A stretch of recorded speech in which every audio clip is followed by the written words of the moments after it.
I think I know why they are building so many jails, prisons or whatever. It's because of the way things are going. Now I'm being serious right now. I joke a lot, but this is real serious. I had a serious thought this morning, just thinking if I was a mother with maybe 4 or 5 kids, and my food stamps got cut off, and I didn't know what I was gonna do or how I was gonna feed my kids, or I was a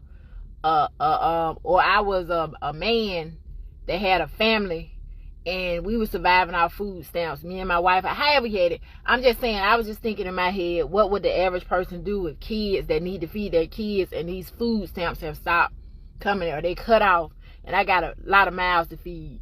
The crime rate is going to go up. I'm going to tell you why. Because people are going to actually start shoplifting and doing what they got to do to feed their kids. You could be going outside with your groceries now. You're going to have to be careful and watch what you're doing, because somebody might just try to get you trying to get your groceries, because they got to do what they got to do. I want to say it's called survival mode. Trying times, people do things that they don't want to do to feed their families. And you got to think about it. What would somebody do when they don't know where their next meal coming from and they got to feed their kids? You got a lot of parents out here that might be trifling or whatever, but you do have parents out here that are trying to do the best they can to feed their children, and they are getting public assistance, and they really need it.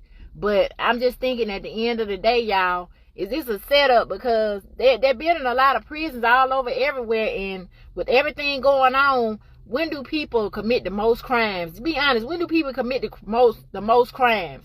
I know for a fact when people are addicts, they do, because I've known people that have addicts living with them, and they steal from them to support their addiction to you know what.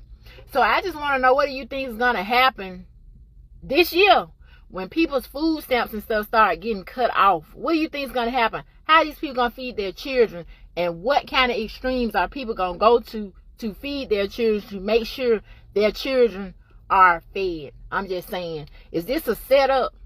I mean, it is what it is. I always talk about food stamps because we never got them. My mama cooked breakfast for dinner sometimes when I was coming up. We was poor, but we made it. But everybody is not the same.